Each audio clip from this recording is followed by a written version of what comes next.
like to welcome everybody to this very first edition of the Cardinal News Update.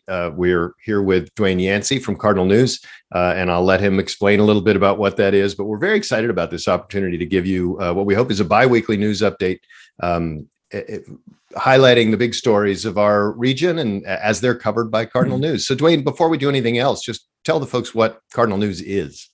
Sure. Cardinal News is a new, as of September, nonprofit 501c3 online news site covering Southwest and Southside Virginia. Our purpose is to fill the gaps that legacy news sites have left behind as they've had to shrink. Our focus is in-depth journalism, focusing on the politics, economy, and culture of Southwest and Southside. And if people want to know more about Cardinal, how do they find it? And is there a subscription cost? How does that all work? We're at cardinalnews.org. We have no paywall. We operate on a public broadcasting model that you're familiar with there. So we rely entirely on donations. So we'd be happy for people to give us money. We've been following this since you all got started, and I'm a regular reader of your email updates, and I just have to say it's really helped fills those gaps that do exist. So the topic of today's, we thought a good way to start the series is to talk about the new redistricting here in Virginia, because it's going to have a big impact on the political landscape here. And I don't know if everybody really grasps what's about to change and how it's going to change. And I know we went through a different process here in Virginia. We talk a lot about gerrymandering and everything else, but what was the process this time? How's it different than the normal way that we choose our congressional and Senate districts in the state and for the U.S. Congress? Sure. Well, historically, redistricting was left to the majority party in the General Assembly. And not surprisingly, whoever that majority party was drew the lines to favor themselves and not favor whoever was in the minority. Didn't matter whether it was Democrats or Republicans, that's how it worked. There were those who felt that was not the best way to do things. Generally, the party in the minority thinks that's a terrible way to do things. And we had a situation a few years ago where the General Assembly was pretty closely divided. And so all the stars and planets aligned. And the General Assembly produced a proposed constitutional amendment, which voters approved, to set up a bipartisan redistricting commission. By bipartisan, that meant there would be equal numbers of Democrats and Republicans. To no one's surprise, if you get an equal number of Democrats and Republicans in the room, they will not be able to agree on what the lines are, because the lines are always going to advantage somebody and disadvantage somebody else. So they deadlocked under the provisions of that amendment. The task then fell to the Virginia Supreme Court. Now, the justices don't, unfurl a map on the conference room table and take out their magic markers and start drawing lines. They appointed, again, this was all in accordance with how the rules were set up, two, quote, special masters. Courts, sometimes when they're dealing with technical things, will appoint a special master, an expert in the field. In this case, the Supreme Court appointed two special masters, one Democrat, one Republican. The Democrat was a professor from California who specializes in redistricting. The Republican, the longtime political analyst, Sean Trent, who you may have seen quoted in various pieces. They had to work together to produce maps. So the maps we got that the Supreme Court signed off on in late December are the product of those two fellows. So I guess we have a situation where probably nobody's happy, but at least are they equally unhappy? Perhaps. For my 2 cents, the maps are pretty good. The two special masters set out to draw maps without regard for where incumbents live. which is not how, the majority party, no matter which majority party that would be, does things. The majority party always, protects their own people and, tries to do in the people on the other side. These folks proceeded without regard for where incumbents live, and tried to draw more or less logical lines. I've been impressed as somebody who used to teach civics to 7th and 8th graders and try to explain gerrymandering and what, packing a district is versus, the other methods there are, that it is, these are more or less contiguous districts and they don't have as many of those funny, peninsulas sticking out from them and interesting things. So, and I just, again, encourage people to read what Dwayne and others write about the redistricting process. I want to talk about some of the highlights. And I think, first of all, let's talk about the congressional districts, and just how, let's just start with the basics. How many Congress people do we have in Virginia, and who, winners and losers? What changed the most? Well, we have 11. And in terms of winners and losers, we might need to wait till after the elections. Right. The big attention was over in the Richmond area, with Democrat Abigail Spamberger, the way her district was drawn. She solved that by moving. So, is there no requirement? We'll have to see. Right. We don't have a requirement that someone actually live in their district either, do we? Correct. And that comes into play here in this part of the state. Go ahead. Sorry. Yeah. The way the special master, the way to understand these maps is to understand how the special masters drew them. They did not draw them the way I would draw them, but I was not a special master. They basically started in Winchester and worked their way down I-81. So the 6th congressional district, which includes part of the Roanoke Valley, is in the 6th district. Again, they started in Winchester, and what are their fundamental rules, which I think was a good rule, was they were not going to cross the Blue Ridge Mountains unless they absolutely had to. They regarded that as a fundamental barrier, and they weren't going to try to draw lines across the Blue Ridge unless forced to by math. So they started in Winchester and come down 81 until they basically run out of numbers, because districts have to be the same size. That's the whole purpose of this. Same numerical, same number of citizens, not the same size geographically, right. Of course. Right. So for people who think the lines look weird in the Roanoke Valley, or wonder why the Roanoke Valley gets split, it's because that's where they ran out of numbers. Right. If I'd been doing it, I would have started in Southwest Virginia and worked my way west, and either I would have kept the Roanoke Valley in one district, whichever district the math worked out. That's not how they did it. They didn't ask me.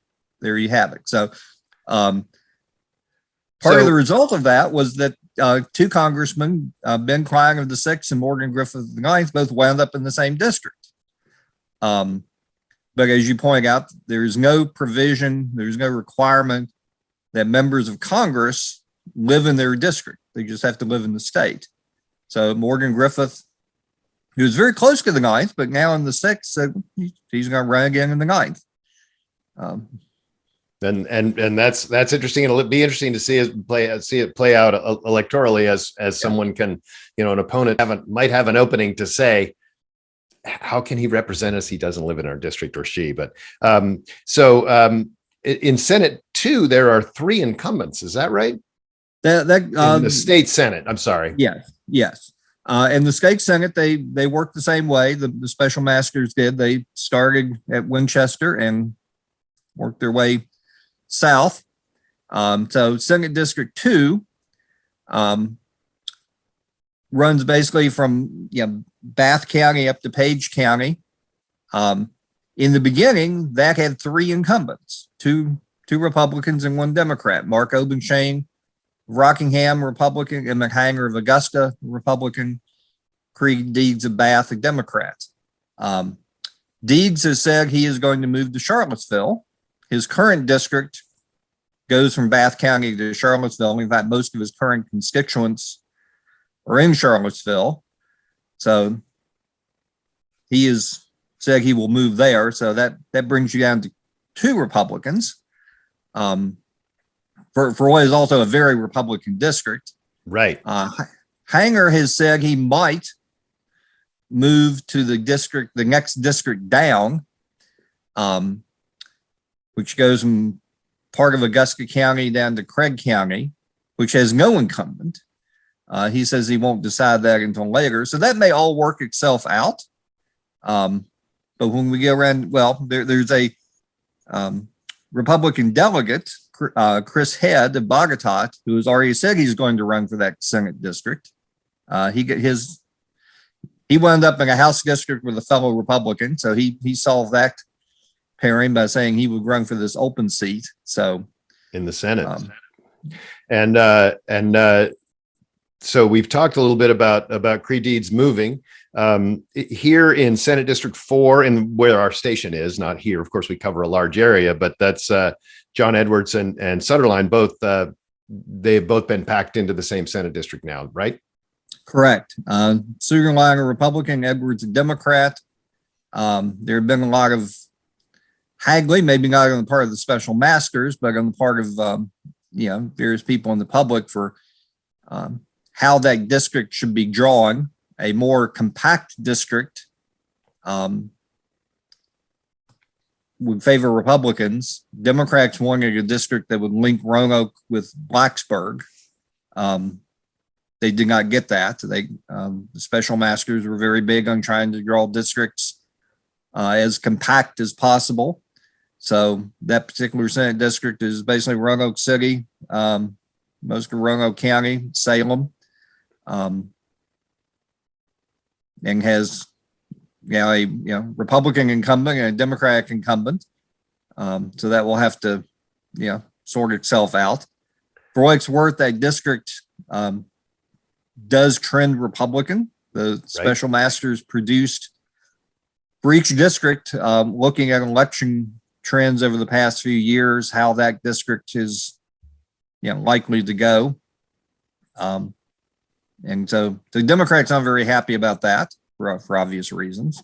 But in the end, we just have to wait for the elections to see how it shakes out. We can talk about what we think might happen, but we don't know until election night does occur. I want to shift over to the House just for a second. And maybe in general terms, you can talk about how House districts changed. And then we have some, 36, 39, and 42 are the 3 that I flagged that, that we could talk about. But how did things change for the House, which of course has more members in it, the Virginia House, than the Senate? Sure.